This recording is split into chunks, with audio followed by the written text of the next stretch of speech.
Review sedikit ya, teman-teman udah mempelajari peraturan gempa yang berubah-ubah ya. Peraturan gempa yang berevolusi gitu kan, berevolusi.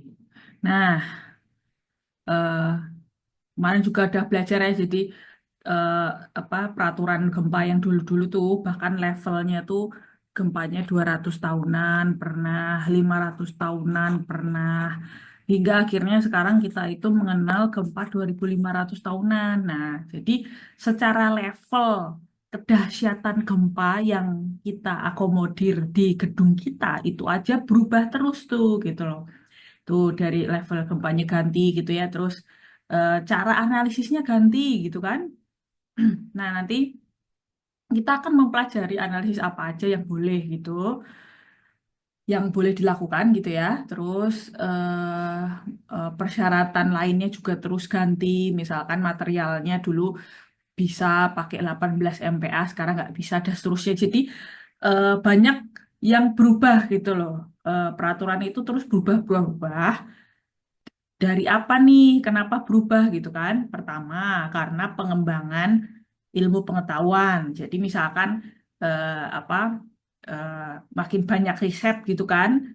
Kalau eh, misalkan apa ya? Misalkan perilaku torsi itu dineglect, akibatnya apa gitu kan. Lalu analisis apa yang bikin torsi itu terneglect misalkan gitu.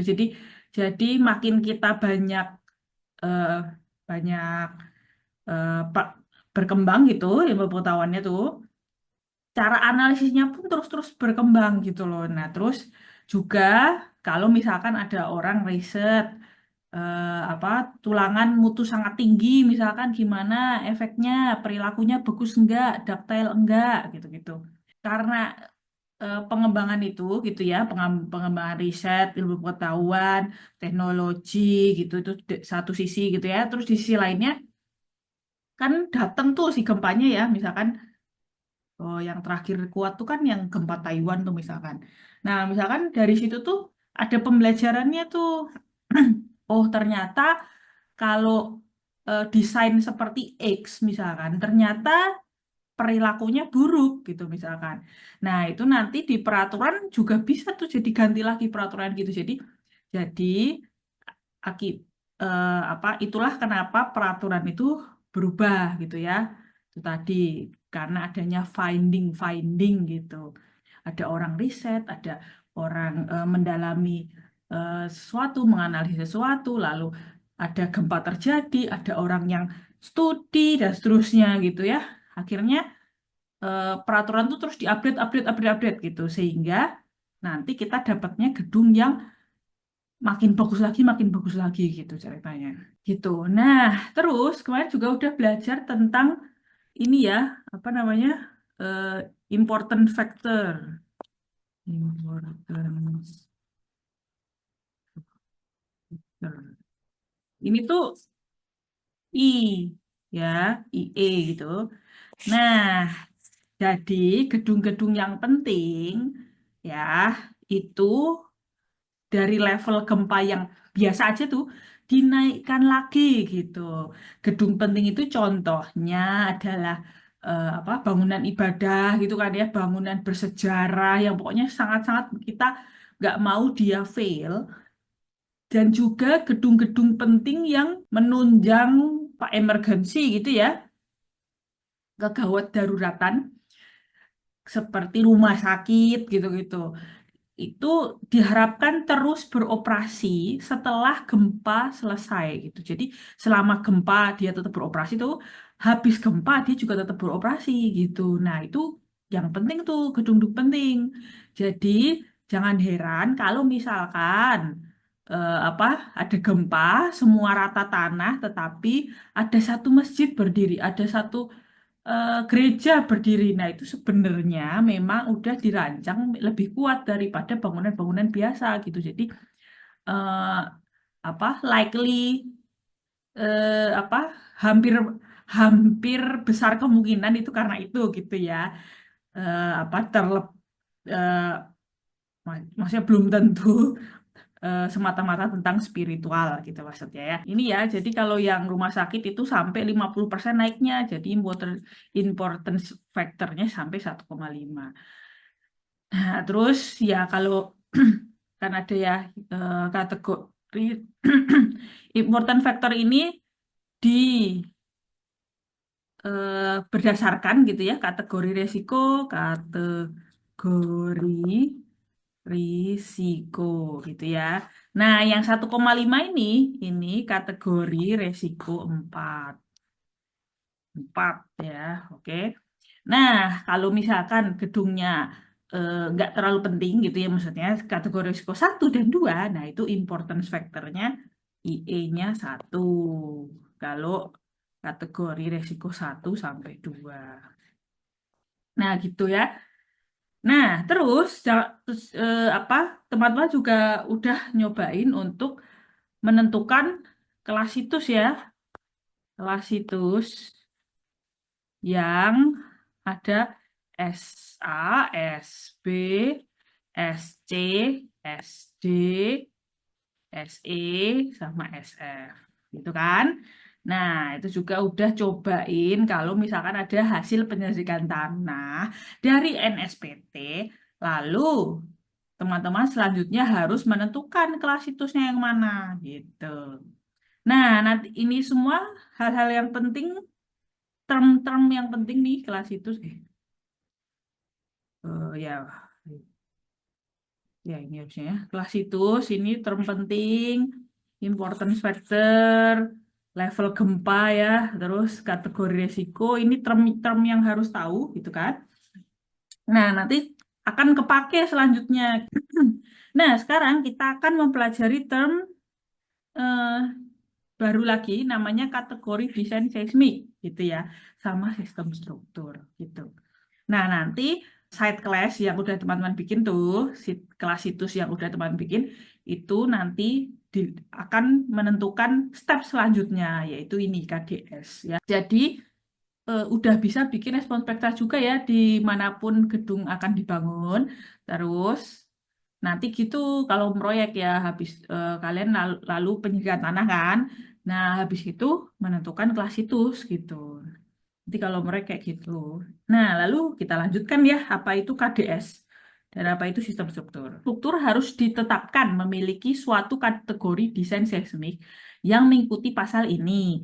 Struktur dengan kategori resiko 1, 2, atau 3 yang berlokasi di mana parameter respon spektral percepatan terpetakan pada periode 1 detik S1 lebih besar dari atau sama dengan 0,75 harus ditetapkan sebagai struktur dengan kategori desain seismik E. Struktur yang berkategori risiko 4 yang berlokasi di mana parameter respon spektral percepatan terpetakan pada periode 1 detik S1 lebih besar dari atau sama dengan 0,75 harus ditetapkan sebagai struktur dengan kategori desain seismik F. Semua struktur lainnya harus ditetapkan kategori desain seismiknya berdasarkan kategori risikonya dan parameter respon spektral percepatan desainnya.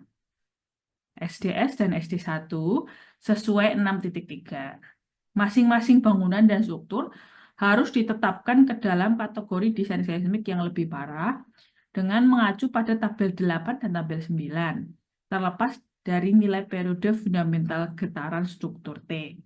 Nah, oke, jadi kategori risiko yang kemarin sudah dipelajari ya, itu jangan dilupakan itu tadi apa gitu ya. Kategori risiko itu tadi menentukan importance factor, merepresentasikan kepentingan dari gedungnya sendiri gitu. Nah, selanjutnya ini berdampak juga nih ke yang namanya term selanjutnya, kategori desain seismik. Nah, ini bisa kita lihat ya kalau dia kategori ini, terus eh, S1-nya lebih besar sama dengan 0,75, itu harus KDSE. Nah, nanti kita akan cari tahu ya apaan sih KDSE. Ini beda ya KDSE sama SE kelas situs yang udah teman-teman eh, coba cari kemarin beda yang SA, SB, SC, SD, SE, SF ya, sama KDSE itu beda lagi. Nah, kalau misalkan kategori risiko 4 di bangunan penting nih ya, S1-nya lebih besar atau sama dengan 0,75. Oh, harus KDSF nih, gitu kan. Terus, ya oke, nanti kita akan ini ya, lihat 6.3, ini akan mengklasifikasikan KDS, gitu. Terus, nah ini juga tabel 8 sampai tabel 9. Apabila S1 lebih kecil dari 0,75, KDS diizinkan untuk ditentukan sesuai tabel 8 saja. Diizinkan tabel 8 saja. Nah, di mana berlaku semua ketentuan di bawah. Satu, pada masing-masing dua arah ortogonal, perkiraan periode fundamental struktur atau TA yang ditentukan sesuai dengan 7821 adalah kurang dari 0,8 TS, di mana TS ditentukan sesuai dengan 6.4. Pada masing-masing dua arah ortogonal, periode fundamental struktur yang digunakan untuk menghitung simpangan antar tingkat adalah kurang dari TS. Persamaan 31 digunakan untuk menentukan koefisien respons seismik atau CS.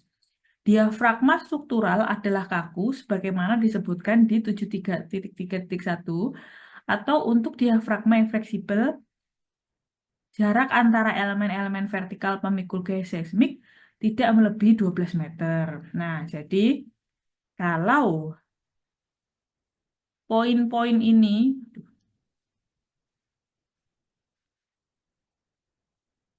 kalau poin-poin ini terpenuhi, nah terus habis itu S1-nya kurang dari 0,75, kita boleh pakai tabel 8 saja.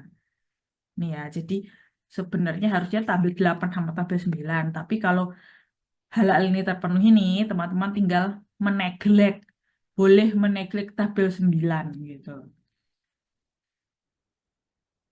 Oke, jadi periode struktur itu adalah periode yang sama ya, yang teman-teman pelajari di Dinstruk. Cuma bedanya, itu kan cuma satu arah kalau di Dinstruk ya, karena dua dimensi kan. Aslinya gedung itu tiga dimensi. Jadi ada dua arah utama ya. Nah, ini dua arah ortogonal itu. Jadi ada periode arah X, ada periode arah Y gitu ya. Terus koefisien respons seismik ini adalah kalian kan punya respons spektral target ya, yang udah teman-teman bikin tuh tergantung lokasi proyeknya nanti mau di mana.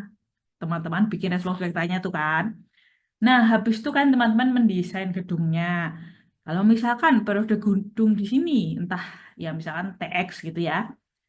Nah, lalu kan di apa tab di apa ya? Dilihat ke respons spektranya, periode segitu tuh koefisiennya ini berapa nih? Ini kan, ini berapa nih di sini? Nah, itu adalah si CS yang dimaksud di sini, gitu ya. Kan ini kan SA dalam G ya satuannya. Lalu periode satuannya second. Nah, CS ini adalah ini tadi perpotongan respon spektra yang teman-teman bikin tuh target spektra yang udah pernah bikin dari periode bangunan yang udah dibikin gitu. Set set set. Nah, dilihat ini berapa misalkan 0, 0, berapa ya? 0,3 misalkan gitu. 0,3 G ya satuannya G. Nah, itu CS. Nah, lalu diafragma itu adalah yang mengikat setiap lantainya gitu. Ada diafragma kaku, ada diafragma fleksibel. Nah, itu juga harus apa? Kalian harus menghitung apakah diafragma apa gedung teman-teman tuh kaku atau fleksibel. Terus, apabila digunakan alternatif prosedur penyederhanaan desain pada pasal 8, Kategori desain seismik diperbolehkan untuk ditentukan dari tabel 8 dengan menggunakan nilai SDS yang ditentukan dalam 8.8.1. Nah, ini tuh pasal yang ada di SNI 2847 ya. Salah, SNI 1726 ya. SNI 1726, SNI apa gempa kita, SNI peraturan gempa kita yang selalu berevolusi itu, dan ini adalah yang paling terbaru. Nah, jadi pasal 8 sini ya maksudnya pasal 8 di sini gitu ya.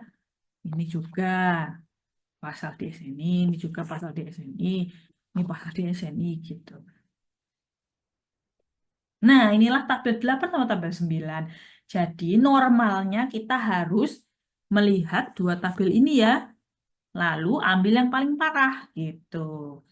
Nih kita lihat ya, jadi bergantung kategori resiko yang udah dipelajari minggu lalu, ada 1, 2, 3, 4 gitu kan. Kategori risiko 4 adalah bangunan penting yang kemarin important factornya sampai 1,5. Nah, terus selain kategori risiko ya ternyata ada nilai SD1 sama SDS nih gitu yang menentukan kategori desain seismik. Ini kategori desain seismik ya. Ini penentuan kategori desain seismik. Ya udah, nanti teman-teman bisa lihat kan SDS di misalkan mau bikin rumah di Bandung, SDS-nya berapa tuh, SD satunya berapa. Lalu misalkan apa kategori resiko kita nggak penting aja misalkan. Nah, apakah apakah kita masuk, misalkan kita gedungnya yang nggak penting aja misalkan ya, masuk kategori risiko 1, 2, 3. Nah, tapi bisa dilihat kan SDS Bandung berapa, apakah masuk ini, apakah masuk ini. Kalau masuk yang ini, berarti KDS kita D gitu. Kalau kita masuk yang ini nih, KDS kita C gitu. Ini sih harusnya Bandung. Terus ya sama juga yang tabel 9 gitu ya. Dilihat, misalkan kita sini gitu ya. Apakah kita masuk sini atau sini gitu kan? Kalau kita masuk yang ini nih, oh berarti D. Kalau kita masuk yang ini, oh berarti C gitu. Tapi harusnya Bandung masuknya D. Nah, kalau misalkan dari atas tuh masuknya C, lalu yang bawah masuknya D. Nah, kita harus ambil yang paling parah yaitu yang D. Sama kayak kemarin ya, Klasitus itu harus penyedikan tanah minimal 30 meter. Kalau teman-teman punya NSPT 50 meter ya lebih bagus lagi gitu ya. Itu minimal 30 meter. Lalu ada 3 cara ya selain NSPT gitu kan. Nah, harus 2 dari 3 cara gitu. Jadi sebenarnya untuk memverifikasi gitu loh. Nah, kalau dari dua hasil, satunya SE lalu satunya SD, teman-teman harus mengambil SD gitu kan? Salah, mengambil SE, ambil yang terjelek gitu. Pokoknya ambil yang terjelek ya. Nah, itulah KDS. KDS itu tapi penting jadi harus apa dipahami betul gitu ya. Ada kategori risiko, ada kategori desain seismik, ada importance factor, ada level gempa. Nah, nanti kepake tuh soalnya KDS tuh. KDS selanjutnya akan dipakai nih ya. Ini semuanya tadi tuh emang harus kita tinjau gitu ya. Terus akan digunakan ke step selanjutnya gitu. Nah, KDS itu menentukan ini, yaitu pemilihan sistem struktur. Jadi, tipe tipe tipe struktur yang kita bangun tuh juga ada guidance-nya gitu. Jadi, baik harusnya tuh nggak boleh pakai sistem ini, tetapi pakai sistem itu. Nggak boleh pakai ini, tapi harus demikian gitu misalkan. Jadi, sistem struktur aja diatur gitu loh. Oke, jadi gimana caranya tahu kita boleh pakai sistem struktur apa? Sistem dasar pemikul gaya seismik lateral dan vertikal harus memenuhi salah satu tipe yang ditunjukkan pada tabel 12 atau kombinasi sistem seperti 722, 723, dan 724, kecuali apabila sistem struktur tersebut termasuk dalam 7211. Masing-masing sistem terbagi berdasarkan tipe elemen vertikal pemikul gaya seismik lateral. Sistem struktur yang digunakan harus sesuai dengan batasan sistem struktur dan batasan ketinggian struktur. Tabel 12 nih kata kuncinya ya. Terus eh, nih sistem struktur harus harus sesuai dengan batasan sistem struktur. Jadi kita nggak bisa apa ya nggak bisa murni bebas sebebas-bebasnya gitu loh. Dan batasan ketinggian struktur HN. Nah, nanti tabel 12.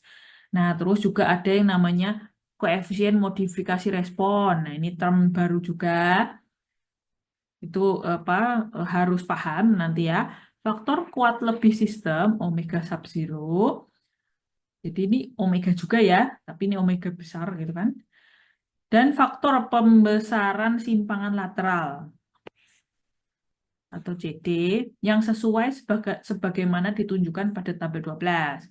Harus digunakan dalam penentuan geser dasar, gaya desain elemen, dan simpangan antar tingkat desain. Nah, gaya geser dasar itu yang teman-teman habis ngedin stroke itu kan habis tahu U, lalu dikali K kan jadi besir tuh gitu ya. Nah, itu adalah gaya geser dasar yang dimaksud. Nah, terus jadi gaya geser dasar itu berlaku untuk satu story, untuk satu lantai ya. Jadi ini tuh akumulasi sigma dari setiap lantai gitu. Nah, jadi gitu ya. Jadi gaya geser dasar ada sigma dari gaya geser tiap lantai. Nah, gaya geser tiap lantai itu FI gitu kalau di distro kan. Nah, gaya desain elemen itu, jadi misalkan kalau satu lantai gitu, kolomnya ada 4. Nah, ini satu lantai itu segini, misalkan berapa ya, 4.000 kilonewton gitu kan, itu satu lantai. Nah, habis itu tiap kolomnya berapa? Nah, itu adalah gaya desain elemen. Lalu simpangan antar tingkat desain. Nah, ini adalah drift. Drift itu adalah eh, sway-nya. Jadi ini ya kan ini bisa disimplifikasi di ini kan. Habis itu kan sway ya. Sway ini. Nah, ininya nih drift itu adalah ini jadi delta. Delta per H itu drift. Ya, gitu. Jadi kalau drift lantai satu ya berarti delta satu per tinggi lantai satu gitu ya. Setiap sistem pemikul gaya seismik yang dipilih harus didesain dan didetailkan sesuai dengan persyaratan khusus untuk sistem tersebut, sebagaimana ditetapkan dalam dokumen ajuan yang berlaku seperti terdaftar dalam tabel 12. Persyaratan dalam bagian ini mengizinkan penggunaan prosedur alternatif untuk desain struktur individual yang menunjukkan kinerja yang dapat diterima sesuai 1.2. Nah, ini buat menjelaskan apa itu R, omega sub zero, sama CD. Nah, jadi level gempa 2500 tuh di sini nih. Kalau kolomnya teman-teman tuh pinginnya nggak rusak sama sekali. Itu teman-teman harus menyediakan kolom sekuat ini. Kolom-kolomnya ya kumpulan kolom itu gitu ya. Ide sistem kalian tuh pinginnya nggak rusak tuh harus punya kekuatan segede itu. Nah, jadi elastik itu berarti nggak rusak gitu kan? Karena leleh belum nyampe. Jadi bangunannya nggak ada leleh sama sekali, nggak ada crack dan seterusnya gitu. Nah, kalau menghadapi gempa 2500 tahunan, harus segede apa kolom kita? Bisa-bisa kolom kita itu bisa 10 meter kali 10 meter gitu kan? Itu kan kayak apa ya, sangat tidak logis gitu kan? Nah, jadi ceritanya kita itu boleh mendesain gedung itu rusak. Nah, jadi dari sini tuh kita bisa turunin gitu kan. Nah, sekarang kita tuh desain gedung yang kayak gini perilakunya gitu. Jadi nggak lagi yang tegak tadi ya. Mungkin saya bedain ya warnanya. Nggak lagi yang merah tuh, tapi jadi biru. Nah, perilaku yang gedung yang kayak biru ini, jadi ini V Besir ya, ini ya, Besir versus displacement. Jadi ceritanya bayangin aja kalian punya gedung gitu kan, set set gitu kan. Lalu gedungnya sama pesawat gitu, ditarik sama pesawat ke sana gitu kan. Nah, lalu ditarik kecil, kan ini kan ada balikannya ya, ada counter attack-nya kan di pondasi gitu. Nah, itu si Besir gitu. Jadi awalnya ini apa ditarik kecil, gedein gede deltanya misalkan dari kecil sampai gede gitu. Nah, ini masuk sini gini, yang ini diplot masuk di sini. Nah, inilah kurvanya gitu ya. Nah, kalau pingin apa kekuatan 2.500 tahunan tuh gedungnya masih nggak rusak, itu yang tegak merah. Nah, tapi itu terlalu boros dan terlalu nggak masuk akal. Sehingga kita boleh mendesain struktur itu rusak. Jadi, kita mendesain di warna biru, aktual inelastic respon. Jadi, respon inelastic berarti udah nggak elastik lagi dan aktualnya segitu, aktualnya gitu. Nah, mau disimplifikasi lagi boleh kan? Jadi, ini aja kayak bilinear gitu, jadi yang hijau gitu. Jadi aktualnya yang biru ya, boleh rusak, terus aktualnya biru, simplifikasinya bilinear yang hijau itu. Nah, penurunan FE, dari FE ini ke eh, titik titik basirnya kita gitu.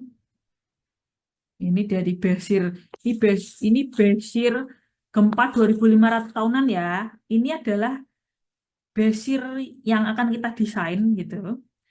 Penurunannya nih, dari sini ke sini berarti ya, nih penurunannya ini segini nih. Namanya R, gitu. Nah, terus ini hal yang penting ya. Jadi kok bisa sih kita tuh nurunin gitu? Kok enak enak banget kayaknya tadi ya. Enak banget kayaknya nurunin dari gempa yang tinggi banget di sini nih. Kok bisa kita turunin di sini gitu. Jadi, nah ini penting ya. Jadi justifikasi kita melakukan itu adalah equal energy karena kan equal energy ini penting nih jadi kita harus saya kasih tahu ya. Jadi gem gempa itu kan ngerusak gitu ya. Nah, jadi ada energi yang diserap sama si struktur itu gara-gara si gempa tuh. Jadi dia akan menerima gaya yang luar biasa itu gitu kan ya. Nah, itu harus sama gitu. Jadi ceritanya nih, kalau struktur itu elastis tuh responnya ini segini kan. Nah, luasan di bawah kurva ini adalah energi yang harus diterima si struktur itu gara-gara si gempa 2.500 tahun. Nah, dengan energi yang sama gitu ceritanya ya, kita tuh ngebolehin struktur itu rusak. Nah, kalau rusak tuh strukturnya itu tadi yang ini ya, ungu nih sekarang namanya ya ungu, kita warnain ungu. Terus kan ini gitu ya. Nah, jadi energi di bawah kurva itu harus sama kan gempanya itu tuh aja sama aja gitu loh. Nah, jadi justifikasi nih kita bisa nurunin level gempa itu tuh eh, kita bisa nurunin Basir design gitu ya. Itu tuh apa nggak serta merta lu kok bisa sih nggak make sense gitu. Nah, itu justifikasinya ini nih energinya mah itu aja gitu loh. Cuma kita itu melawan dengan cara yang berbeda. Kalau yang merah itu kita lawan dengan struktur itu tetap nggak ada yang rusak. Nah, tetapi mahal ya tadi kan. Terus akhirnya kita ya udah deh struktur boleh rusak gitu loh. Nah,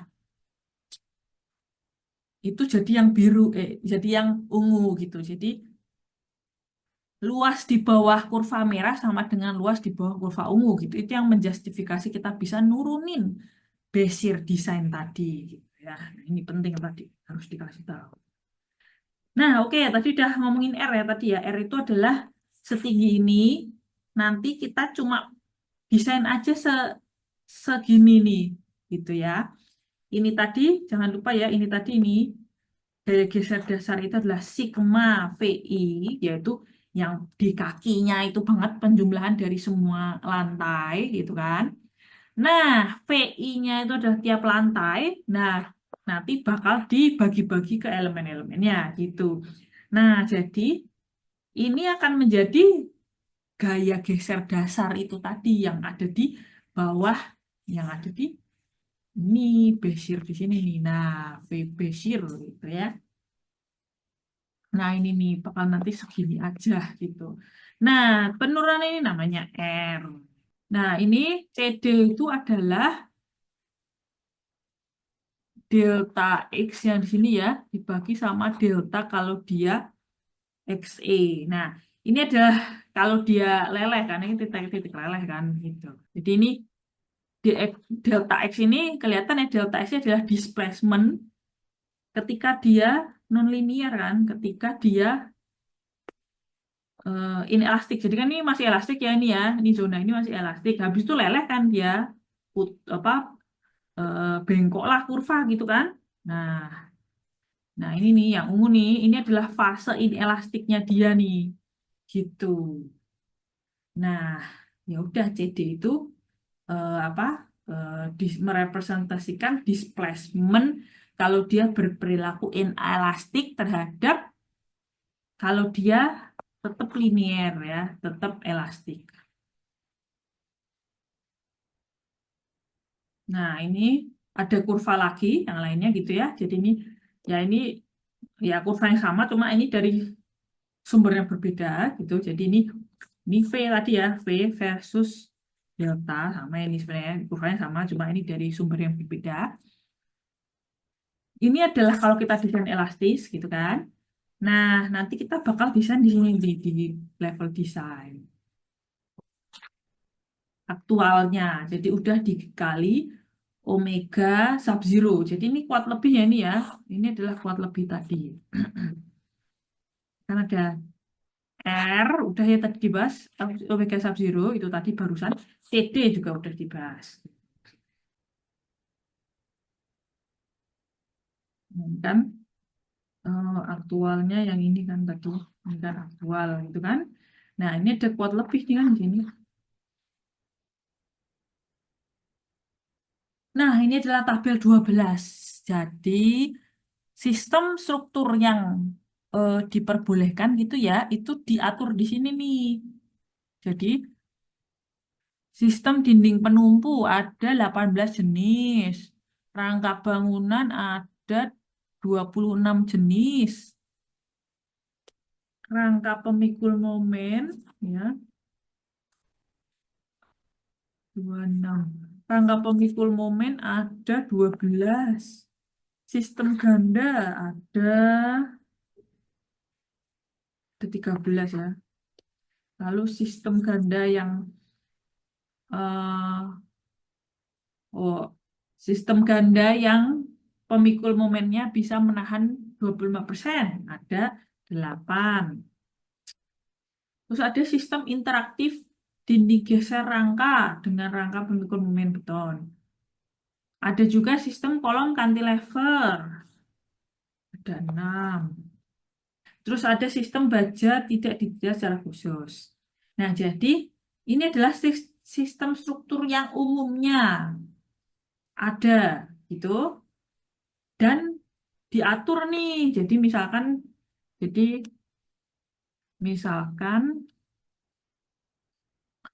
rangka pemikul momen gitu ya. Nah, ini ada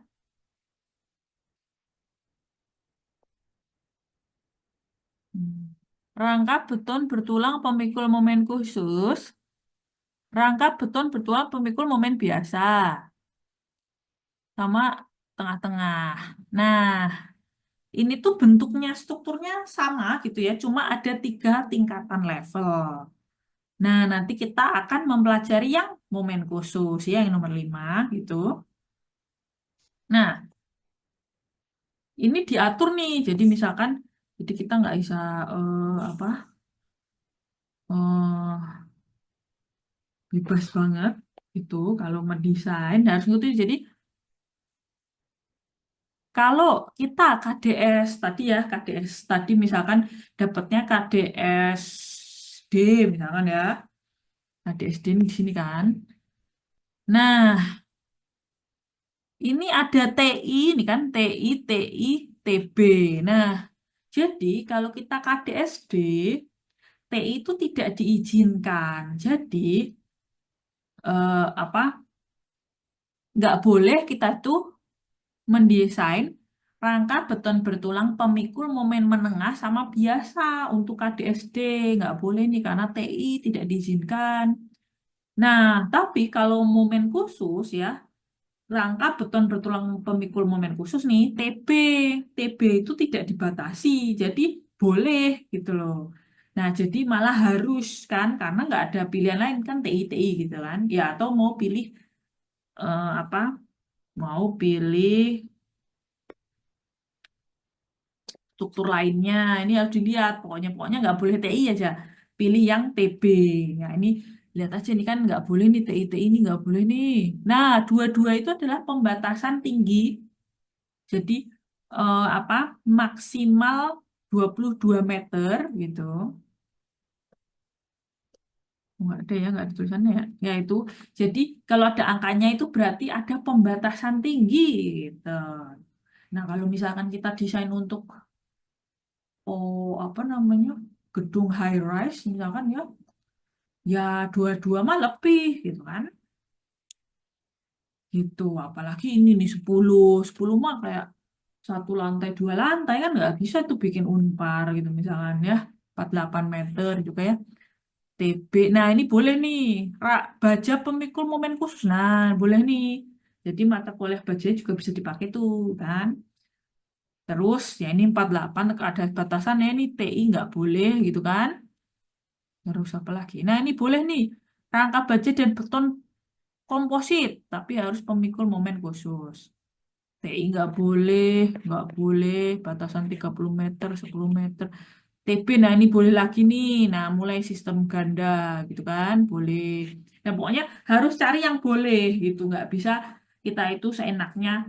Udah ah, saya mau pemikul momen biasa aja, walaupun KDS-nya D, nggak boleh gitu, gitu loh. Jadi memang ya gimana lagi ini ya peraturan gitu. Jadi apa ikutin aja gitu. Sebenarnya boleh nggak ngikutin peraturan kalau teman-teman bisa membuktikan dengan apa eh, sistem struktur yang gimana gitu ya, itu tuh performanya lebih bagus daripada yang dibolehin di sini, yaitu rangka beton bertulang pemikul momen khusus gitu misalkan.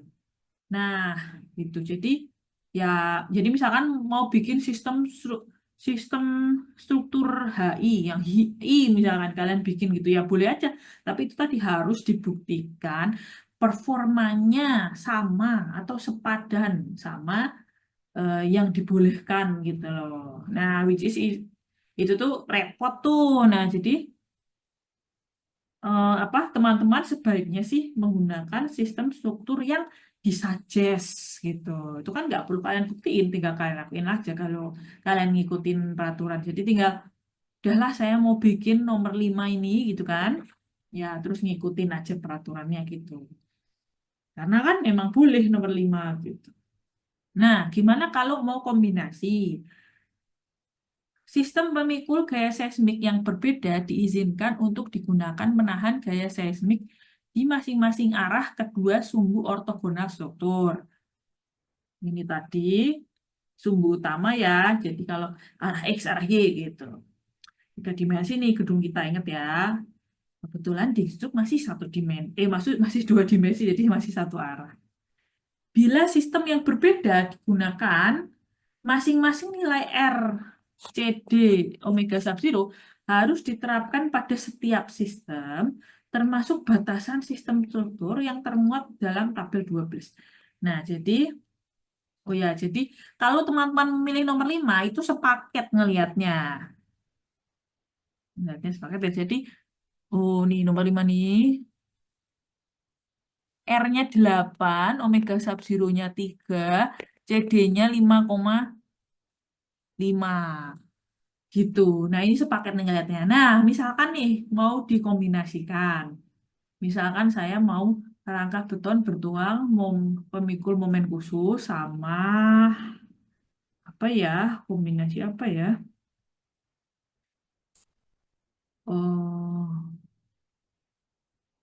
kalau misalkan gedungnya mau tingginya sama kan saya nggak bisa yang milih yang oh ini misalkan. Nih pakai yang ini misalkan 10 meter ini kan nggak bisa kan, nah harus tetap cari yang boleh setinggi itu gitu kan, ya berarti tetap cari yang TB-TB gitu gitu ya.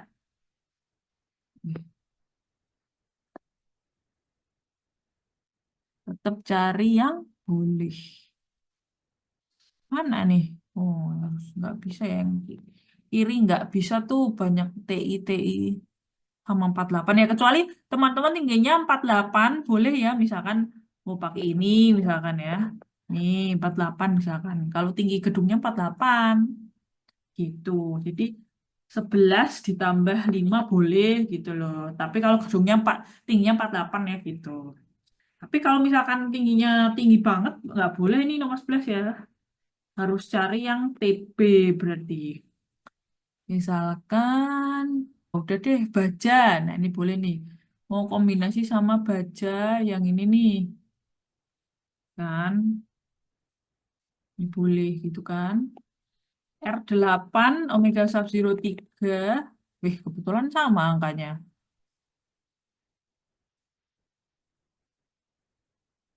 Yang angkanya beda ya? Mana ya yang angkanya beda?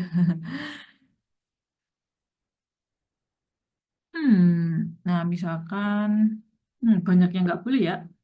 Ya, misalkan ini tadi, misalkan gedungnya eh, 48 48 meter tadi ya boleh deh, misalkan misalkan cuma mau bikin apa ya yang 48 meter, kafe kafe atau kantor tapi cuma 5 lantai gitu misalkan, kan bisa yang 48 meter ya. Nah itu boleh nih kombinasin sama ini ya, nih boleh nih. Nah ini kebetulan beda angkanya. Nah jadi R-nya 8, omega sub zero 2, CD-nya 4. Nah, ini tadi kata-katanya masing-masing nilai ini nih harus diterapkan pada setiap sistem. Jadi ya harus, yang berlaku adalah kalau sistem A ya pakai R, C, D sama omega sub zero sistem A gitu misalkan. Jadi misalkan hmm, misalkan gedungnya gini gitu ya. Nah, mau arah X ini mau pakai nomor ini tadi ya nih, mau pakai ini. Rangka beton bertulang pemikul momen khusus. Anggap aja ini eh, sistem struktur A misalkan ya. Nah, ini sistem struktur B misalkan. Nah, jadi misalkan ke arah sana itu eh misal ke arah sana mau pakai sistem struktur A.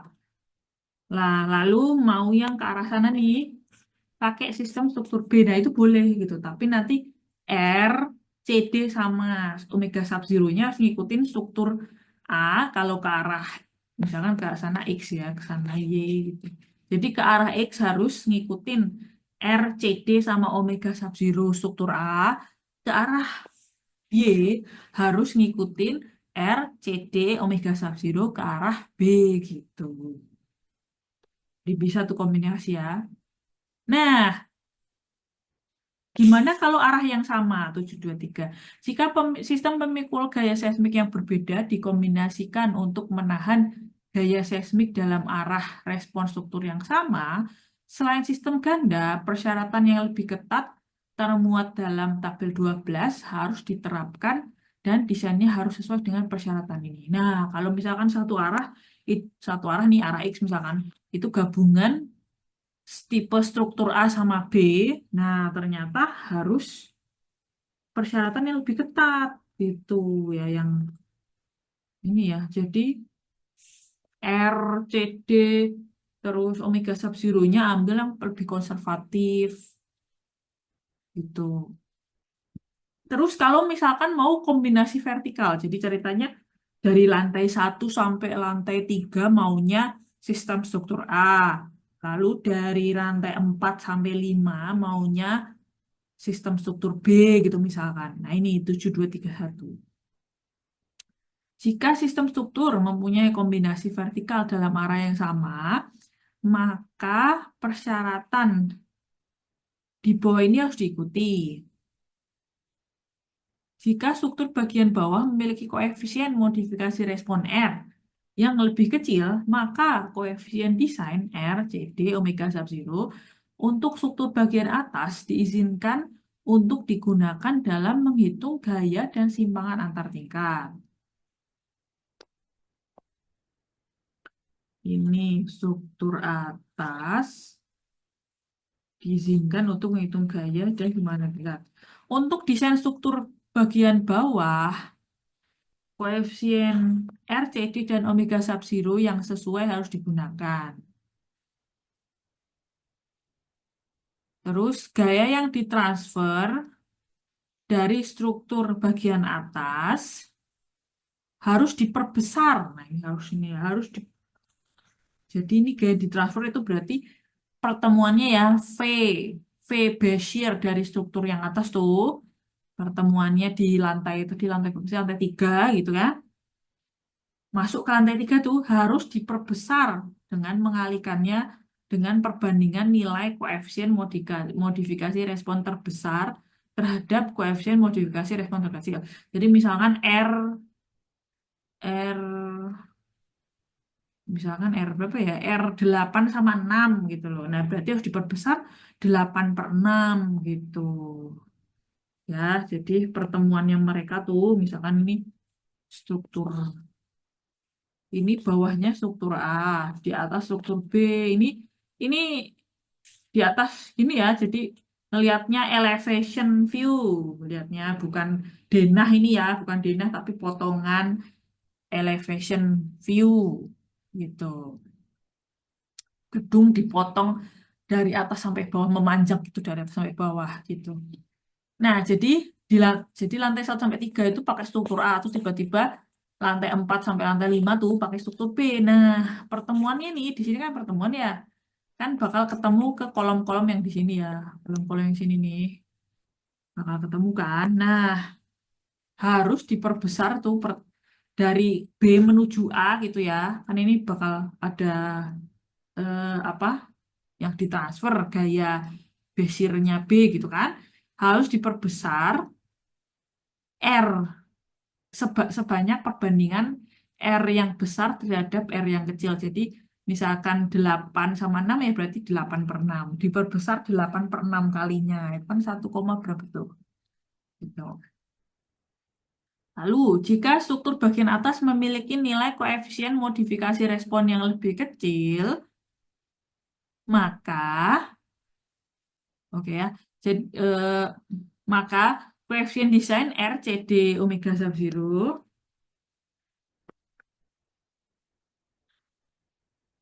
struktur atas harus digunakan untuk kedua sistem struktur bagian atas maupun bagian bawah. Oh, jadi kalau struktur atasnya lebih kecil, maka R, C, D, omega sub zero struktur atas harus diterapkan kedua-duanya gitu ya.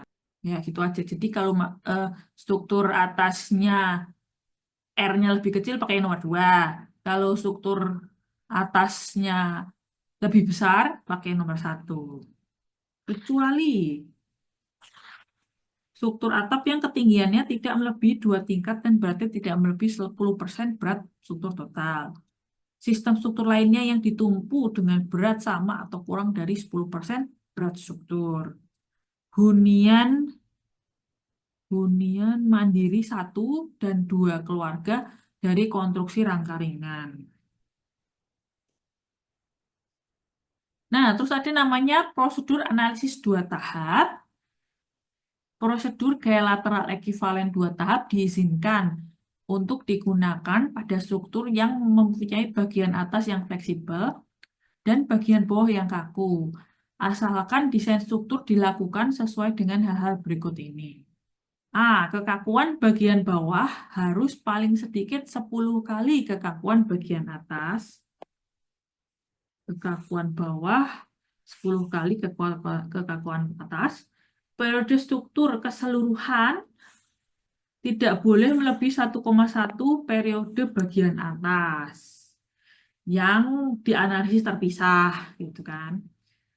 Lalu bagian atas yang fleksibel harus didesain dengan struktur terpisah, harus desain sendirian gitu ya, dengan R sama rho-nya dia. Ya, ini rho berarti belum tahu ya rho itu apa. R ini masih udah tahu tadi kan. Nanti akan dikasih tahu. Bagian bawah yang kaku harus didesain dengan R sama rho yang sesuai. Nah, habis itu reaksi bagian atas tuh harus ditransfer ke bagian bawahnya, gitu kan? Dengan diperbesar sebesar R per rho bagian atas dibagi R per rho bagian bawah. Nah, diperbesarnya nggak boleh kurang dari 1,5. Jadi kalau misalnya dapatnya 1,3 harus pakai 1,5. Minimal berarti ini 1,5 ya. Terus bagian atas dianalisis dengan gaya lateral ekivalen atau prosedur analisis respons spektra. Dan bagian bawah dianalisis dengan prosedur gaya lateral ekivalen. Bagian atas gaya lateral ekivalen atau respons spektra, bagian bawah lateral ekivalen. Nah, ini tuh analisis 2 tahap tuh biasanya kalau teman-teman mendesain basement tuh. Jadi kayak podium juga ya. Jadi misalkan mau super block itu kan biasanya tower-tower itu kan kan biasanya lantai 1 sampai lantai 7 ya udah sampai 5 lantai 1 sampai lantai 5 mall tuh terus habis itu dari 6 sampai 50 lantai gitu kan apartemen gitu kan. Nah, itu harus dilakukan analisis 2 tahap kayak gini nih. Jadi si apartemennya di analisis terpisah. Jadi lantai tadi lantai berapa sih? Lantai 6 sampai lantai 50 itu teman-teman analisis sendirian. Jadi maksudnya dipisah dari si mall gitu kan. Itu jadi terus dihitung sendiri gitu kan periodenya dihitung sendiri gitu kan kekakuannya juga dihitung. Nah, jadi kekakuan si mall kekakuan bagian bawah ya harus 10 kali dari kekakuan si apartemen. Terus habis itu ya atau basement ya terasi ini sama BC gitu. Terus periode struktur keseluruhan. Nah, kan punya periode apartemen sendirian, periode mall sendirian sama periode kalau di di modelin barengan. Nah, periode struktur keseluruhan itu adalah periode kalau kita modelin bangunannya dari lantai 1 sampai 50. Jadi mallnya ikut, apartemennya ikut. Nah, jadi periode keseluruhan itu tidak boleh melebihi 1,1 periode kalau kita modelin apartemennya doang, gitu ya. Terus bagian Ya, ini bagian si apartemen ya, didesain dengan R sama rho sesuai sistem strukturnya dia. Jadi kalau misalkan dia apa momen khusus ya berarti pakai R beton momen khusus gitu loh. Kalau dual sistem ya pakai R dua sistem gitu. Terus bagian bawah yang kaku, mall biasanya kan lebih luas, lebih kaku tuh jelas. Dan apa dihitung dengan R sama rho-nya dia yang sesuai. Tetapi reaksi bagian atas tuh kan atas bakal bakal numpuk ke si apartemen kan bakal numpuk ke mall kan. Reaksi dari apartemen tuh harus dimasukin ke lantai limanya mall kan, dengan diperbesar si reaksinya tuh. Diperbesarnya sebesar R per row bagian atas dibagi R per row bagian bawah minimal 1,5 gitu. Nah, terus si apartemen dia boleh analisisnya tuh boleh milih mau statik ekivalen atau respon spektra. Nah, bagian bawah boleh pakai statik ekivalen aja. Nah, nanti teman-teman juga akan mempelajari apa itu prosedur analisis statik ekivalen, apa itu prosedur analisis respon spektra. Ini belum tahu, Ro juga belum tahu nih berarti ceritanya. Nah, tapi eh, kira-kira adalah seperti itu kalau setelah tahu sistem strukturnya apa. Lalu, nilai R, CD, dan omega sub zero untuk kombinasinya kombinasi horizontal. Jika kombinasi sistem struktur yang berbeda digunakan untuk menahan gaya lateral dalam arah yang sama, nilai R yang digunakan untuk desain dalam arah itu tidak boleh lebih besar daripada nilai R terkecil dari semua sistem yang digunakan dalam arah itu. Jadi kalau misalkan dalam satu arah ya, misalkan X aja, gitu, dalam X aja nih, ada dua, ada dua tipe struktur ya, misalkan struktur A sama struktur B. Nah, R-nya yang digunakan tidak boleh lebih besar dari R terkecil ya, ambil yang R terkecil. Nah, ini sebenarnya udah udah di ini sih udah di highlight di section apa sih induknya ya. Ini kan jadi dalam arah yang sama itu kalau vertikal ngeliat yang ini, kalau horizontal ngeliat yang ini. Nah, ini juga sama intinya ambil yang lebih govern yaitu R terkecil. Ya, R terkecil kan ini. Ini ya, yang bawah ini pokoknya R terkecil. Nah, R terkecil kan lebih ketat gitu. Jadi udah dibahas. Pokoknya ambil aja yang konservatif sih pokoknya. Faktor pembesaran simpangan lateral CD dan faktor kuat lebih sistem omega sub zero dalam arah yang ditinjau harus konsisten dengan R yang digunakan. Jadi harus sepaket ya. Jadi nggak bisa oh R-nya oh katanya ambil terkecil, oke ambil terkecil, tapi CD-nya pakai R sistem satunya. Maksudnya CD-nya pakai CD sistem satunya gitu. Omega sub zero juga pakai sistem satunya. Itu nggak boleh. Jadi harus sepaket ngambilnya ya. Jadi eh, ini tadi sepaket ini. Set gitu. Harus sepaket. Karena itu bersesuaian gitu.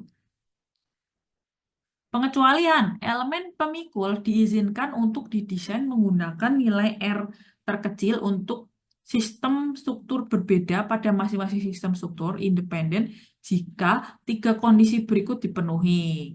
Satu, bangunan dengan kategori risiko satu atau dua, ketinggian dua tingkat atau kurang, penggunaan konstruksi rangka ringan atau diafragma fleksibel, nilai R yang digunakan untuk desain diafragma dalam struktur tersebut tidak boleh lebih besar daripada nilai terkecil untuk semua sistem yang dimanfaatkan dalam area yang sama. Jadi ya itu di dalam pasal itu tuh kita boleh boleh apa ya? Boleh tidak patuh gitu. Kalau kondisi ini terpenuhi.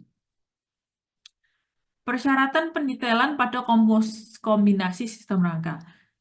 Elemen struktur yang merupakan bagian dari sistem-sistem rangka berbeda yang digunakan untuk menahan gaya seismik dalam sebarang arah harus didesain menggunakan persyaratan pendetailan pada pasal 7 dengan nilai koefisien modifikasi respon R tertinggi dari sistem rangka yang terhubung. Nah, jadi waktu ngitung pakai R terkecil. Tapi pendetailan, nah pendetailan ini detailing itu harus ngikutin pendetailan R tertinggi gitu. Jadi misalkan eh, jadi nah, ya mungkin balik ke sini ya. Nah, jadi makin kan tadi mau apa equal energy ya. Jadi kalau R-nya ini makin gede, eh ini ya, ini R tuh makin gede tuh. Kan kalau R makin gede itu kan berarti eh buat luasan buat kita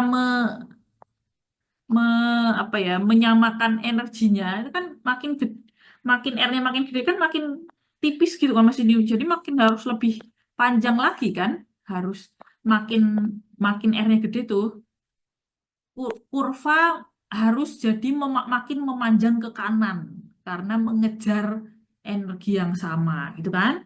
Kalau misalkan R-nya kecil tuh kan cuma di sini nih, misalkan R-nya kecil nih misalkan cuma di sini nih, cuma 3 misalkan. Kan kita bisa di sini kan, bisa gini, set, gini misalkan. Nah, misalkan equal energy paling ya ini segini aja mungkin udah equal energy nih segini misalkan. Jadi ininya kan bisa ininya kemah panjang tapi nggak perlu panjang banget misalnya misalkan nih kita namain delta A gitu ya. Nah bandingin sekarang R-nya gede, eh bandingin yang hijau ya. R-nya gede nih mau 8 kita di sini. Kan berarti kurva kalian bisanya cuma lewat gini kan? Biar jadi energinya sama, berarti kan harus agak panjang lagi kan? Biar equal energinya dapat gitu. Karena kan luasannya udah terreduce kalau R-nya gede kan, jadi harus makin ke kanan gitu loh. Nah, harus gini kan. Nah, ini jadinya sekarang delta B. Nah, jadi kan delta A, delta A, kan jelas kurang dari delta B kan. Gitu, ini R-nya 3, ini R-nya 8. Nah, jadi makin kita nurunin R, makin kita pakai R yang besar tuh, kita harus mengkompensasinya dengan displacement yang besar. Itu jadi apa? Ada kompensasinya gitu kan? Karena kita nurunin kekuatan. Nah, ternyata dengan nurunin kekuatan tuh kita harus mengkompensasi dengan duktilitas gitu ya. Jadi eh, kekuatan kekuatan kita turunin.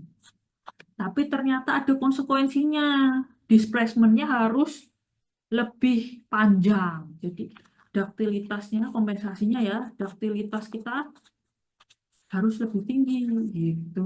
Nah, jadi kalau misalkan ada kombinasi sistem ya, tadi mau pakai sistem struktur tipe A gitu kan, sama sistem struktur tipe B. Ya, misalkan tipe A itu R-nya 3, tipe B R-nya 8. 8 misalkan ya. Nah, jadi si 8 tuh apa? Ini kan terrepresentasi jadi CD ya, apa duktilitas atau displacement itu kan bakal kita representasikan jadi CD. Coba kita lihat ya. Ya nih, jadi kan R8 CD-nya itu 5,5 panjang 5,5 tuh bandingin sama yang R-nya 3 CD-nya cuma 2,5 gitu. Nah, jadi ada kompensasi gitu loh. Jadi kalau kita nurunin kekuatan drastis tuh, kita harus mempersiapkan displacement yang besar juga. Kalau kita nurunnya cuma kecil, cuma 3 tuh, displacementnya itu butuhnya cuma kecil juga gitu. Jadi ya harus sepadan lah gitu tadi ya, ya gara-gara equal energy aja kan. Nah, jadi kalau misalkan kita pakai dua kombinasi tadi ya, R8 sama 3 untuk hitung kekuatan kita harus pakai yang konservatif, berarti R-nya 3 tuh. Jadi kita turunin kekuatannya cuma 3 gitu ya, tetapi ternyata duktilitasnya harus ambil 5,5 gitu ya. Jadi harus ini, apa sih? Jadi harus Jadi harus ini sama ini gitu. Kalau misalkan kombinasi gitu, harus ambil terparah. Maksudnya itu. Ini ya. Nih, jadi pendetailan harus ngikutin R yang tinggi gitu.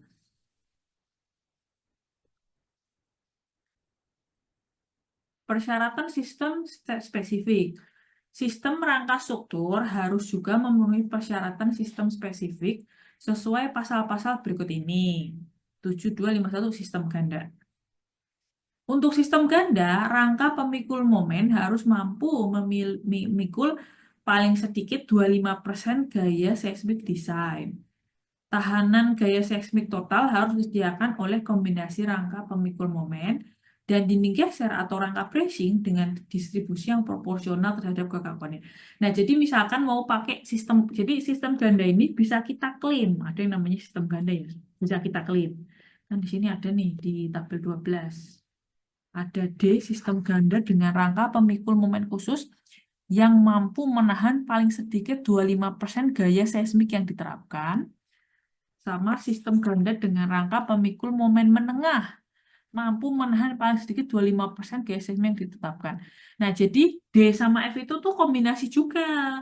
Cuma dia kombinasi khusus ya nih, lumayan spesial. Nah, jadi kombinasinya tuh boleh kita klaim ganda. Oh ya, jadi misalkan kita mau pakai, ini kan, ini mau pakai rangka pemikul momen khusus gitu ya. Itu tuh sebenarnya si nomor 5. Nah, cuma kita tambahin dinding geser. Dinding gesernya, eh, jangan bertulang biasa ya, ini TI soalnya. Nggak bisa, nggak bisa. Ini kita ngomongin struktur yang luar biasa, kompleks gitu. Makanya kan pasti misalkan 50 lantai gitu misalnya. Dinding geser, beton, beton khusus. Nah, bilang begitu. Jadi, apa nomor 5 yang C itu, tapi kita tambahin dinding geser. Nah, tapi dinding gesernya khusus, nggak yang biasa. Nah, jadi kan sebenarnya nomor 5 plus dinding geser khusus mana ya? Nah, ini nih. Dinding geser beton beton. Ini nomor 4 nih. Nah, jadi sebenarnya gabungan B4 sama C5 itu boleh kita klaim jadi D3 kalau si B, salah, kalau si C5, si rangka pemikul momen khususnya, mampu menahan 25%-nya. Jadi kan, apa, ceritanya nih, misalkan di lantai 1 ini kan ada dinding geser, ada kolom gitu kan. Ada kolom. Pokoknya ada kolom-kolom selain dinding geser. Nah, basirnya jadi di bawah kaki kolom sama di bawah dinding geser kan bisa dihitung V-nya. Nah, kalau V yang ditahan gabungan sama si kolom-kolom, kecuali dinding geser ya, itu sampai 25%-nya yang dibutuhkan V-design. V-design itu yang level gempa yang dibagi R ya tadi. Kalau bisa nahan 25%-nya aja. Nah, teman-teman bisa mengklaim jadi D3 gitu. Kalau nggak 25% ya nggak bisa gitu, nggak bisa diklaim dual sistem. Jadi apa? Oh, diklaimnya jadi ini aja nih kombinasi horizontal, tapi bukan dual sistem gitu. Nah, kalau misalkan bisa klaim dual sistem ya udah ini masuk ke sini. Jadi pakai R dual sistem ya. Jadi ini semua nih, pakai yang ini semua nih. Kan aslinya kan segini ya, segini sama segini. Nah, tapi kalau ternyata bisa dibuktikan dua sistem ya, 25%-nya itu terpenuhi, itu. Jadi sisi ruang sebenarnya 75%-nya aja, gitu kan. Nah, kita bisa pakai R7, Omega Sub-Zero 2,5, sama CD 5,5. Terus sistem kolom cantilever. Sistem kolom cantilever diizinkan untuk digunakan seperti ditunjukkan dalam tabel 12 dan bagian berikut ini. Kuat aksial perlu pada elemen-elemen kolom cantilever individu dengan meninjau hanya kombinasi beban yang menyertakan pengaruh beban seismik saja, tidak boleh melebihi 15% kuat aksial kolom yang tersedia, termasuk pengaruh kelangsingan. Fondasi dan elemen lainnya yang digunakan untuk menyediakan tahanan guling di dasar elemen kolom cantilever harus didesain untuk memikul pengaruh beban seismik termasuk faktor kuat lebih sesuai dengan 743. cek persyaratannya aja sih. Jadi kuat aksial perlu pada elemen kolom cantilever individu akibat beban, kombinasi beban menyertakan pengaruh beban seismik saja. Oh, jadi ya kombinasi beban yang beban seismik aja ya, itu tidak boleh 15% kuat aksial kolom. Jangan lupa kelas yang harus di-consider ya. Berarti second ordernya, jadi kelangsingan kolom di beton 2 gitu ya, sama baja, baja, baja 2 ya, Fir. Harus di-consider, nggak bisa di-neglect. Terus fondasi harus bisa ya menahan beban seismik itu harus sudah termasuk faktor kuat lebih. Jadi nggak bisa pakai untuk desain fondasi, nggak bisa pakai. Nah, nggak bisa pakai di sini aja, harus dikasih dikali kuat lebih. Jadi ya tulis di sini nih ya, desain fondasi nih, gitu. Desain bangunan atasnya di sini, gitu ya. Struktur tipe bandul terbalik. Tanpa memperhatikan sistem struktur yang dipilih, struktur tipe bandul terbalik yang didefinisikan dalam pasal 3 harus sesuai dengan pasal ini. Kolom pendukung atau pilar struktur tipe bandul terbalik harus didesain terhadap momen lentur yang dihitung di dasar kolom yang ditentukan dengan menggunakan prosedur 7.8 dan bervariasi secara seragam hingga momen di puncak yang besarnya sama dengan setengah momen lentur yang dihitung di dasar kolom. Ini aja ya, jadi momen lenturnya harus harus sesuai yang dihitung di dasar kolom, gitu kan? Oke, jadi itu untuk tipe struktur bandul terbalik. Peningkatan batasan ketinggian bangunan untuk rangka bracing baja dan dinding geser beton bersuang khusus. Nah, jadi kan tadi ada batas-batasan tinggi ya, jadi kayak 48, ini ya 48, 10, 22. Nah, ini pokoknya pokoknya kalau angka kayak ini itu berarti tingginya dibatasi. Nah, boleh ditingkatkan nih ternyata, tapi cuma kasus khusus saja ya. Kasus apa tuh yang boleh ditingkatkan? Batas ketinggian dalam tabel 12 diizinkan untuk ditingkatkan dari 50 meter jadi 75 untuk struktur yang didesain dengan KDSD atau E. Jadi ini cuma untuk rangka bracing baja dan dinding geser beton bertulang khusus saja ya. Gitu. Jadi untuk KDSDE dari 50 ke 75 boleh ditingkatkan. Nah, kalau F 30 jadi 50 boleh ditingkatkan. Ya, apabila rangka baja dengan basing eksentrik, rangka baja dengan basing konsentrik khusus, rangka baja dengan bracing tahan tekuk, dinding geser pelat baja khusus, atau dinding geser beton bertulang khusus cor di tempat. Ini semua tuh apa rangka baja dengan bracing tahan tekuk, dinding geser pelat baja khusus, dinding geser beton khusus cor di tempat. Nah, itu tuh semua nama-nama tipe struktur ya. Jadi di sini semua, kalau cor di tempat berarti jangan lihat yang pracetak gitu. Pokoknya ini semua adalah nama-nama tipe struktur.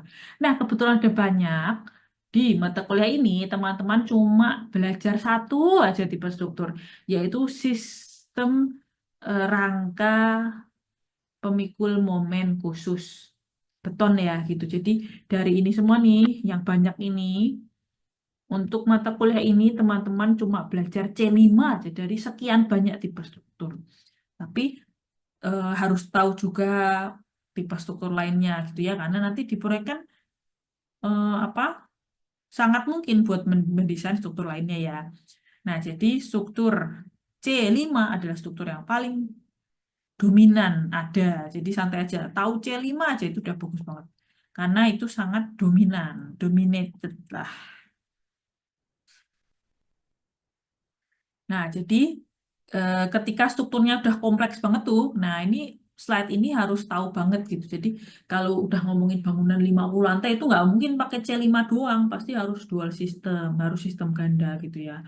Dan struktur memenuhi kedua persyaratan berikut. Satu, struktur tidak boleh mempunyai ketidakberaturan torsi, nggak boleh ya. ketidakberaturan tipe 1B. Nah, ini nanti akan belajar juga apa itu ketidakberaturan gitu. Belum belajar nih berarti teman-teman. Terus rangka baja dengan bracing eksentrik, rangka baja dengan bracing konsentrik khusus, rangka baja dengan bracing tahan tekuk, dinding geser plat baja khusus, atau dinding geser beton betulang khusus cor di tempat, pada sebarang bidang harus menahan tidak lebih dari 60% gaya seismik total dalam setiap arah dengan mengabaikan pengaruh torsi tak terduga.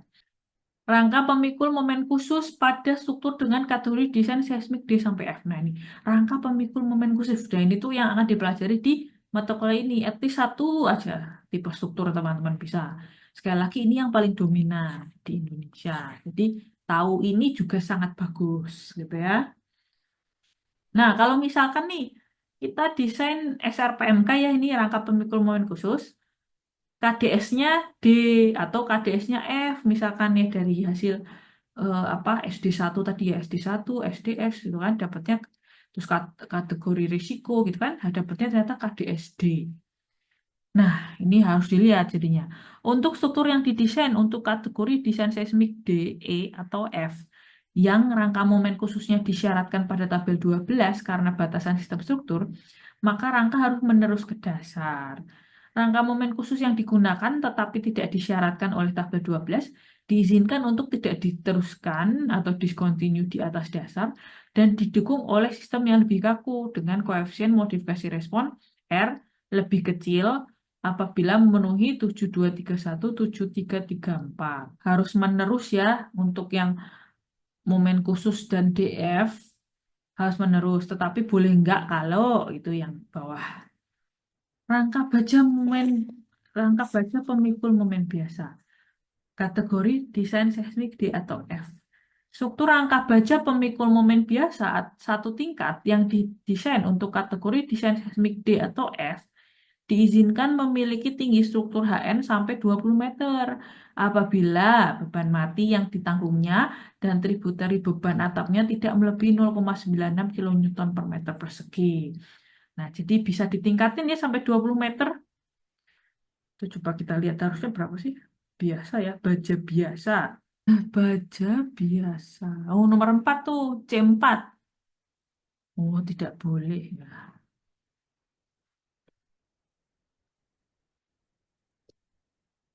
Nah ya, jadi C4 rangka pemikul momen biasa, baja ya. Ini tuh KDSD itu nggak boleh. TI ya, tidak diizinkan nih. KDSD, DIF, TI. Nah, tapi boleh ya ternyata di sini. Eh, di sini boleh kan momen biasa ya. Dan tadi D itu tidak diizinkan kan tadi ya. Tapi ternyata boleh sampai 20 meter aja boleh nih. Tetapi gitu ya, beban matinya nggak boleh lebih dari sekian. Terus sebagai tambahan tributary beban mati pada rangka pemikul momen dari dinding eksterior yang terletak lebih dari 10 meter di atas dasar tidak boleh melebihi sekian. Ya pokoknya apa? Jadi kan tadi tidak diizinkan. Nah, ternyata jadi boleh nih asalkan bebannya ada batasannya ini nggak boleh lebih dari ini. Pengecualian struktur satu tingkat dengan rangka baja momen biasa yang digunakan untuk menaungi peralatan atau mesin dan termasuk yang digunakan untuk melakukan perbaikan atau memantau peralatan, mesin, atau proses yang terkait diizinkan tidak dibatasi ketinggiannya apabila total beban mati dan beban peralatan yang didukung dan tributary beban atap tidak melebihi 0,96 kN persegi. Sebagai tambahan, beban mati dari sistem dinding eksterior, termasuk kolom eksterior yang terletak lebih dari 10 meter di atas tanah, tidak boleh melebihi 0,96 kilonewton per meter persegi. Untuk memenuhi persyaratan batas beban dinding eksterior atau batas beban atap, beban peralatan atau mesin termasuk crane yang tidak memiliki sistem pendukung sendiri untuk semua beban, harus diasumsikan tributary penuh terhadap beban dinding eksterior yang berdekatan atau atap yang tidak melebihi 55,8 meter persegi tanpa memperhatikan ketinggiannya di atas dasar. Nah, jadi baja biasa ini tuh kayak teman-teman mempelajari struktur baja 3 SKS-nya tuh, ngedesain kolomnya, eh, baloknya, murni gitu aja. Itu adalah rangka pemikul momen biasa. Kalau mau jadi rangka pemikul momen khusus harus ada tambahan treatment gitu. Nah, yang nggak ada tambahan treatment, yang cuma struktur baja biasa aja ya, struktur baja 3 SKS itu yang udah dipelajari, atau baja dua buat teman-teman yang masih baja satu dua gitu kan, nah itu yang di baja dua tuh, itu aja, itu boleh dibangun. Kalau ini semua ter terchecklist nih, jadi bebannya nggak udah gede-gede amat. Nah ini pokoknya semua memenuhi ini nih. Nah teman-teman boleh pakai buat proyek gitu. Jadi misalkan misalkan mau bikin rumah gitu kan, rumah kan nggak sampai 20 meter gitu ya. Eh, nah terus atau apa pabrik itu apa sih storage gitu misalkan nggak lebih kan dari 20 meter. Nah tapi mau desainnya baja biasa aja, nah itu boleh tapi harus ini semua terpenuhi ya gitu. Kalau ini semua nggak terpenuhi berarti nggak boleh karena masuk ke tabel 12 yang tadi itu kan tidak diizinkan gitu ya, harus naik ya. Jadi kalau ini semua nggak terpenuhi ini, pokoknya semua ini persyaratan nggak terpenuhi nih, harus ngikutin tabel yang ini kan gitu. Nah, tabel ini baja pemikul momen biasa tidak diizinkan, nggak boleh. Nah, harus teman-teman harus geser jadi baja momen momen menengah 10 meter nih. Ya kalau rumahnya cuma 9 meter 10 meter boleh baja menengah ya naik sedikit. Nah, tapi kalau pabrik terus lebih dari 10 meter tingginya, mau nggak mau harus naik sampai ke momen khusus karena ini tidak dibatasi, boleh semua kan itu. Jadi itu ya, jadi biasa itu paling rendah, menengah istilah tengah-tengah ya, khusus itu paling tinggi gitu. Sama juga si beton ya, beton itu C5 ini paling tinggi, C6 tuh menengah, C7 itu biasa. Nah biasa ini adalah yang teman-teman pelajari di struktur beton 3 SKS-nya, tanpa tambahan treatment apa-apa, bener-bener ikutin slide di struktur beton 3 SKS-nya itu udah bisa teman-teman mendirikan C7 itu udah bisa. Cuma C7 ini terbatas banget ya nih, cuma buat KDSB. Cuma buat KDSB nih. Kalau misalkan KDSD nggak boleh ya, tidak diizinkan. Gitu. Mau nggak mau harus naik ke momen momen menengah aja sampai KDSC. Kalau teman-teman KDS-nya D, mau nggak mau harus naik sampai ke ini kan, momen khusus gitu. Jadi momen khusus tuh requirement yang paling tinggi. Biasa, menengah, khusus. Baik di baja maupun di beton. Nah, kalau misalkan poin satu nggak terpenuhi, oh ternyata ada tambahan.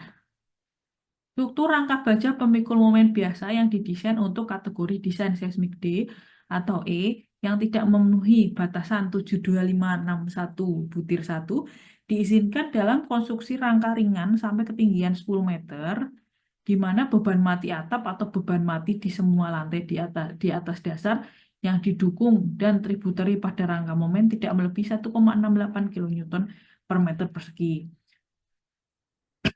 Sebagai tambahan, tributary beban mati dini eksterior pada rangka momen tidak boleh melebihi 0,96 ya, 96 kilonewton per meter persegi. Nah, jadi di pasal satu tuh bolehin sampai 20 meter, tapi persyaratannya 0,96 gitu ya.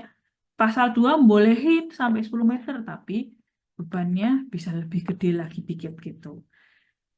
Padahal sekali lagi tabel 12 tuh sama sekali nggak ngebolehin. Jadi ini tuh apa ya, sedikit boleh nih, wah lumayan ada harapan boleh gitu kan ya. Tetapi harus dibuktikan itu tadi ya, gayanya harus nggak terlalu gede-gede amat. Kalau ini semua nggak terpenuhi sampai sini ya, berarti harus balik ke tabel 12 tadi. Nggak boleh momen biasa, harus naik ke momen menengah sayangnya juga masih terbatas, harus naik ke momen khusus. Sistem interaktif interaktif dinding geser rangka. Kuat geser dinding kuat geser dinding geser dari sistem interaktif dinding geser rangka harus sekurang-kurangnya 75% dari geser tingkat desain pada tiap tingkat. Rangka dari sistem interaktif dinding geser rangka harus mampu memikul sekurang-kurangnya 25% dari geser tingkat desain pada tiap tingkat. Nah, ini jadi kalau mau ngeklaim jadi sistem interaktif dinding geser rangka, ya ini ya harus si dinding geser sekurang-kurangnya 25%, rangka 25%. Nah, ini ada fleksibilitas diafragma, ketidakberaturan konfigurasi, dan redundansi. Nah, redundansi ini adalah row yang tadi udah keluar. Nah, nanti akhirnya kenal ya row itu apa, row itu ada redundansi. Nah, tadi juga udah dibahas diafragma, bila diafragma kaku, tadi mana ya?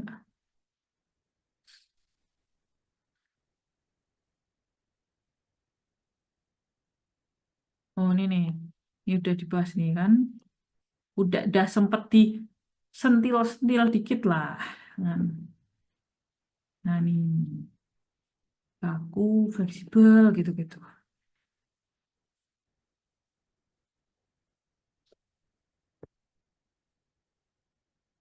Nah, fleksibilitas diafragma. Analisis struktur harus memperhitungkan kekakuan relatif diafragma dan kekakuan relatif elemen vertikal sistem pemikul gaya seismik. Kecuali jika diafragma dapat diidealisasikan baik fleksibel ataupun kaku sesuai dengan 7311, 7312, atau 7313, analisis struktur harus secara eksplisit menyertakan perhitungan kekakuan diafragma, yaitu asumsi pemodelan semi kaku. Nah, jadi eh, kita tuh harus mengklasifikasikan apakah diafragma itu dibagi dua ya, fleksibel atau kaku. Nah, apa kecuali dapat diidealisasikan baik fleksibel ataupun kaku, analisis struktur harus secara eksplisit menyertakan perhitungan kekakuan diafragma, yaitu asumsi pemodelan semi kaku. Nah, jadi eh, diafragma fleksibel itu diafragma terbuat dari dek baja tanpa penutup topping. Jadi cuma baja doang tanpa ada cor-coran beton gitu ya.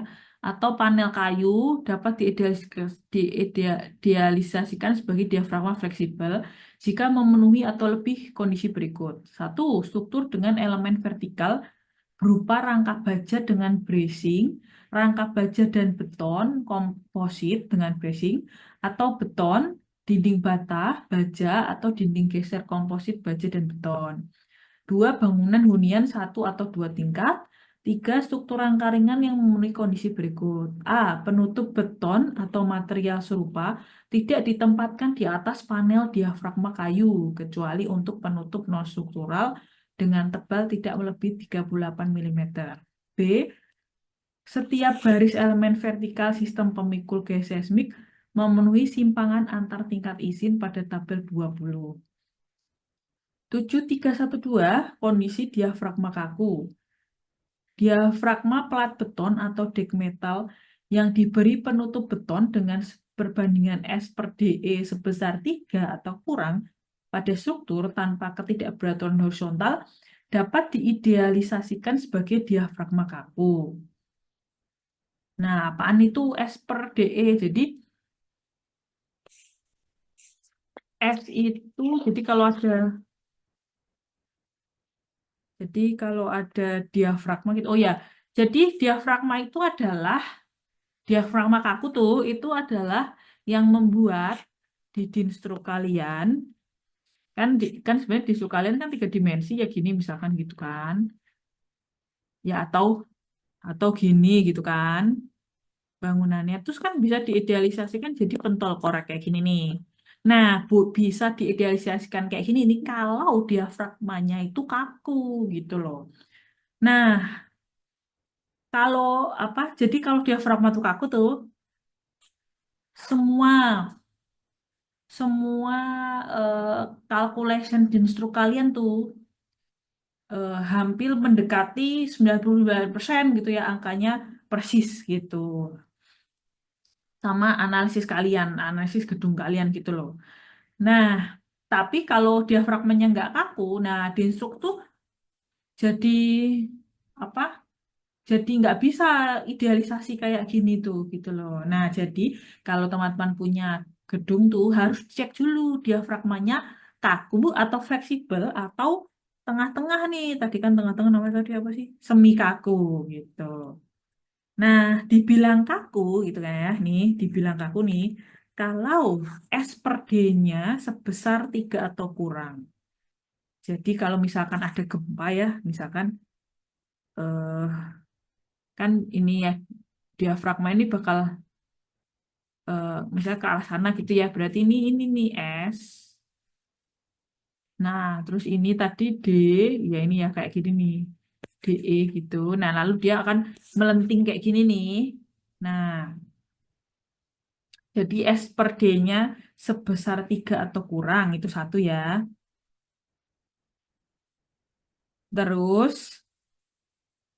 ada lagi ini, nanti ngitung delta MDD per delta ADVE. Jadi diafragma yang tidak memenuhi kondisi 7311 atau 7312 boleh diidealisasikan sebagai diafragma fleksibel apabila delta MDD, delta MDD itu jadi ada gaya ya tadi gempa ke sana.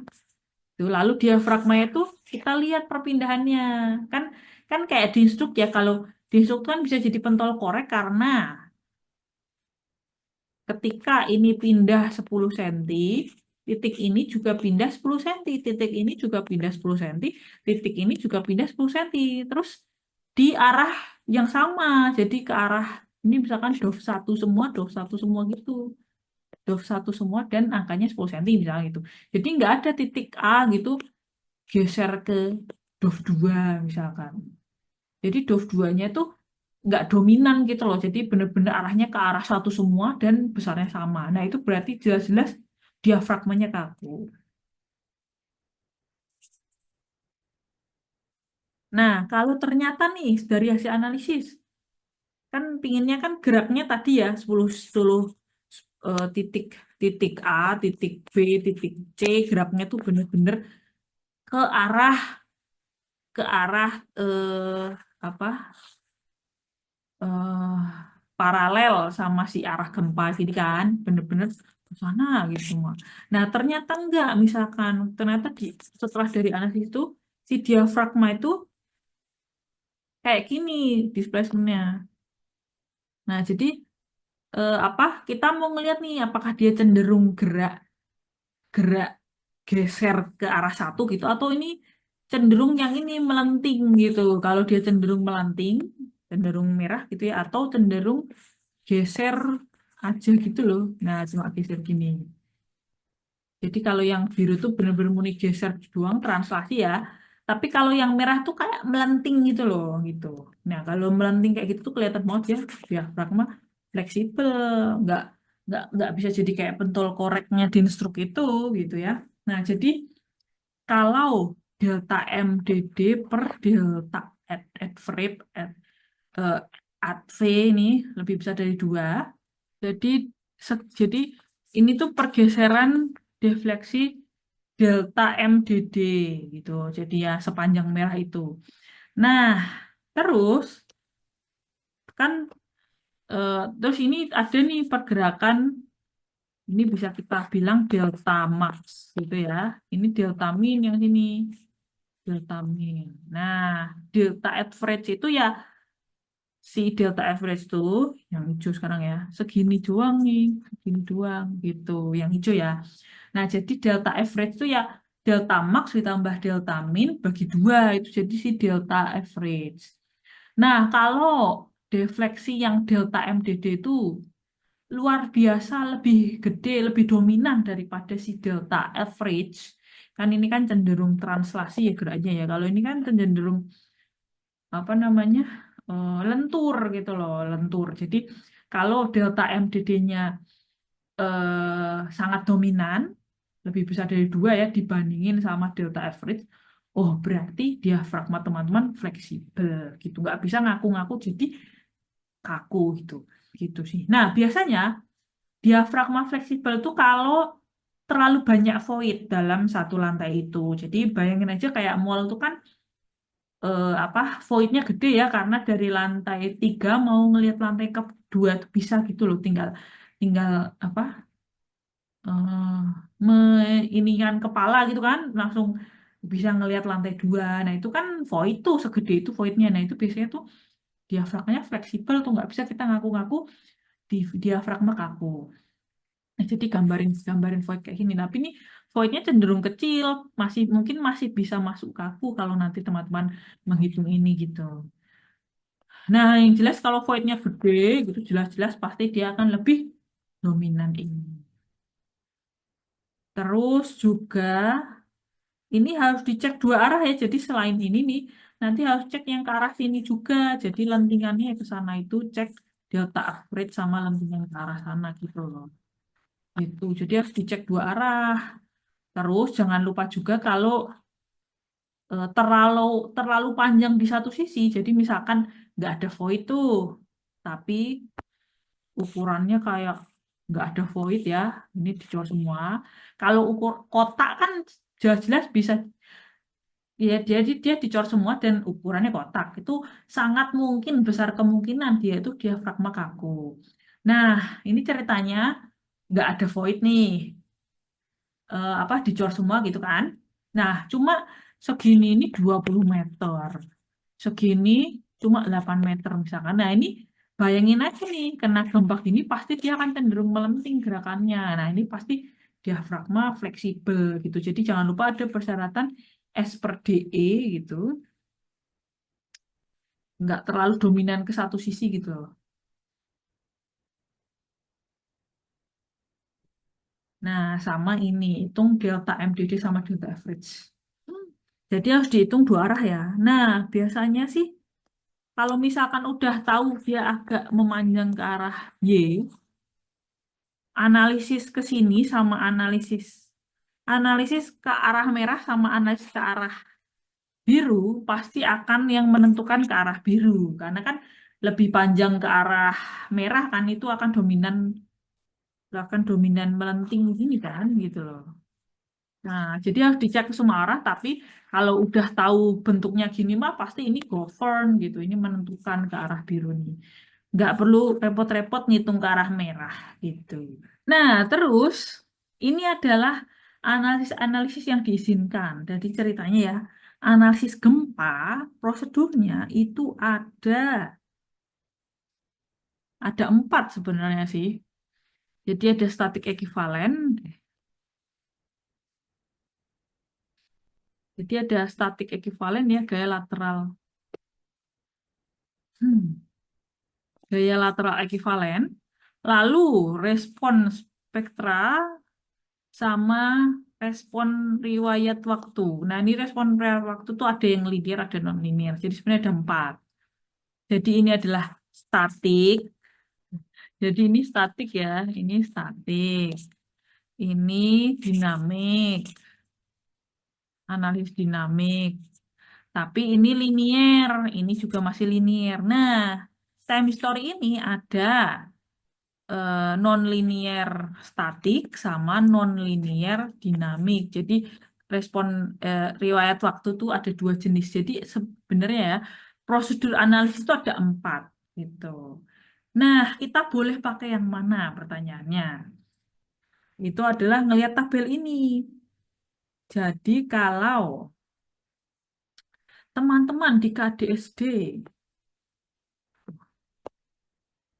teman-teman di KDSD nih, apa? Kalau cuma kategori risiko 1 2 terus juga cuma lantai 2 cuma nggak 3 lantai 4 lantai gitu ya ini boleh milih apapun boleh nih itu diizinkan kan kalau tingginya sampai 48,8 meter terus nggak ada ketidakberaturan ya itu boleh juga semuanya bebas terus ini nggak ada ketidakberaturan tingginya boleh lebih dari 4,8 tapi periodenya sekitaran ini masih boleh bisa semuanya. Nah, terus apa? Tidak melebihi 48,8. Ada ketidakberaturan, tapi cuma tipe 2, 3, 4, sama 5, sama vertikal 45A sama 5B masih boleh semua. Selain, selain, selain, selain ini, kalau teman-teman KDSD, EF, ini nggak boleh. Jadi static equivalent nggak boleh. Respon spektra boleh dipakai time history, respon riwayat waktu itu boleh dipakai. Jadi ini nggak boleh ya gitu. Nah, kalau B sama C masih nyantai-nyantai ya, nih masih nyantai-nyantai. Nah, jadi contoh yang masuk ke sini tuh KDSD, tapi misalkan kategori risiko 4, gitu kan. Di sini kategori risiko 4. Nah, ini kan jelas nggak masuk sini, nggak masuk sini, nggak masuk sini, nggak masuk sini, gitu kan. Ya, apa kategori risiko 4 tapi tingginya apa eh oh ya, kategori sumpah tapi ada ketidakberaturan misalkan gitu kan jelas ya. Nggak bisa masuk sini, nggak bisa masuk sini, masuk sini, nggak bisa masuk sini, harus masuk sini gitu. Jadi nggak boleh statik ekuivalen. Nah, tapi kalau nggak ada ketidakberaturan misalkan, terus tingginya juga cuma 10 meter misalkan, nah ini kan bisa masuk sini ya, masih boleh gitu. Jadi intinya mah tergantung proyek teman-teman gitu. Jadi mau eh, apa kalau cuma gedung biasa, biasanya banyak bolehnya. Tapi kalau gedung khusus, tinggi lagi, dan seterusnya gitu, pasti akan lebih ketat. Bolehnya tuh cuma lebih terbatas gitu.